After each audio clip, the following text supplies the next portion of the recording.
Bismillahirrahmanirrahim. Assalamualaikum warahmatullahi taala wabarakatuh. InsyaAllah hari ini kita akan sambung pelajaran kita yang seterusnya berkaitan dengan hadas. Sebelum ni kita dah belajar apa itu hadas besar, apa itu hadas kecil dan sebab berlakunya hadas kecil serta perkara yang kita tidak boleh lakukan semasa berhadas kecil. Hari ini kita sambung dalam bab hadas besar, iaitu sebab berlakunya hadas besar. Bila murid-murid lihat muka surat 26, sebab bagi lelaki dan perempuan. Yang pertama ialah keluar mani, iaitu sejenis cecair daripada kemaluan, sama ada di dalam mimpi ataupun secara sedar ataupun jaga. Kemudian bersentuh, iaitu melakukan perhubungan sejenis antara lelaki dan perempuan. Yang ketiga, mati selain daripada mati syahid. Mati syahid ni ialah orang yang berjuang di jalan Allah. Yang kedua, sebab khusus bagi perempuan sahaja, iaitu keluar darah haid dan keluar darah nifas.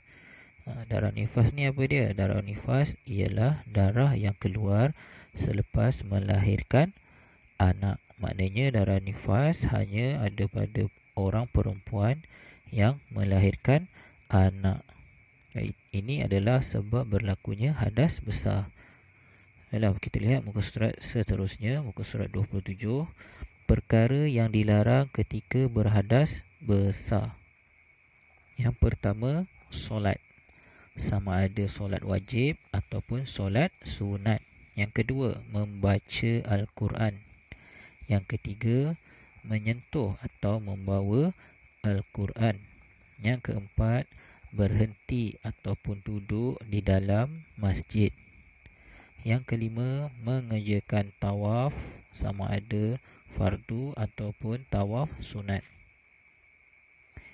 Seterusnya, berpuasa, sama ada puasa fardu, iaitu puasa pada bulan Ramadan, ataupun berpuasa sunat. Seterusnya ialah sujud syukur ataupun sujud tilawah. Seterusnya adalah bersetubuh bagi perempuan haid dan nifas. Sekiranya seorang perempuan itu di dalam keadaan hadas kerana keluarnya darah haid ataupun darah nifas, jadi dia tidak boleh bersetubuh. Ini adalah perkara yang dilarang ketika berhadas besar. Seterusnya, cara untuk kita bersuci daripada hadas besar. Ada dua cara untuk bersuci daripada hadas besar sebelum seseorang itu melaksanakan ibadah. Iaitu yang pertama ialah dengan mandi wajib. Ataupun dengan bertayamum. Selepas kita bersuci daripada hadas besar, iaitu kita mandi wajib ataupun bertayamum, barulah kita boleh melaksanakan ibadah, sama ada ibadah wajib ataupun ibadah sunat. Contohnya seperti membaca Al-Quran, solat berjemaah ataupun solat secara bersendirian dan melakukan tawaf. Sabda Rasulullah SAW, la tuqbalus solah bighairi tuhur, rawahul Muslim. Maksudnya, solat tidak diterima tanpa bersuci. Itu adalah cara untuk kita bersuci daripada hadas besar. Baiklah, kesimpulannya, hadas kecil dan juga hadas besar. Hadas kecil ialah keadaan yang mewajibkan kita untuk berwuduk. Kena ingat, bila hadas kecil, kita kena berwuduk dulu sebelum melakukan ibadat. Kalau kita berhadas besar, hadas besar ni ialah keadaan yang mewajibkan kita sebagai seorang Muslim untuk mandi wajib. Ingat, bila hadas besar, cara untuk kita bersuci adalah dengan mandi wajib.